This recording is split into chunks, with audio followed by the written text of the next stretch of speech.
মাননীয় সুধীবৃন্দ, নমস্কার। আপনাদের জানাই আন্তরিক প্রীতি, শুভেচ্ছা ও ভালোবাসা। উপস্থাপনা করছি একটি খুব আধুনিক কবিতা, মা দুর্গাকে শ্রদ্ধার্ঘ জানিয়ে রচিত কবি সুমন বরের লেখা মোবাইলে আগমনী, কণ্ঠে সঞ্জয় মুখার্জি।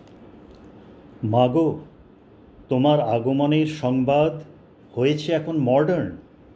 কেউ তো আর বলে না মুখে মা আসছে মর্তে। এখন শুধুই মোবাইলে স্ট্যাটাস দেয়, শুধুমাত্র একটা শর্তে, বাঙালির পুজো বলে কথা, করা যাবে না অবহেলা। সবারই তো এখন মোবাইল গেছে রক্তের সাথে মিশে।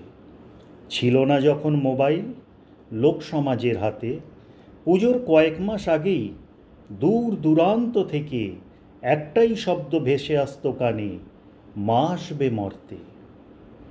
নিয়ে আসবে দুই ছেলে দুই মেয়ে তাঁরই সঙ্গে। বাংলার বুকে ভেসে বেড়াতো পুজোর এই 5টি দিন। ঢাকের শব্দ আর পুরোহিতের চণ্ডীপাঠ শুনে শান্তি পেতাম, ভুলে যেতাম মনের কষ্ট। তাই তো আজও বাঙালি দুর্গাপূজায় আসক্ত। মাগো, তোমার 10টি হাতে 10টি অস্ত্র, অসুরদের করেছ পরাস্ত। ওই একটি হাতের অস্ত্র দিয়ে মানুষকে মোবাইলের সাথে করে দাও না বিচ্ছেদ। মাগো, এই মোবাইল করেছে অসুরের মতো অনেক সর্বনাশ।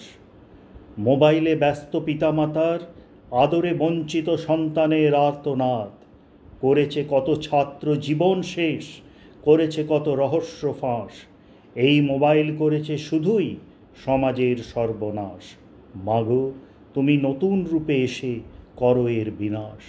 মাগো, তুমি নতুন রূপে এসে করো এর বিনাশ। ধন্যবাদ।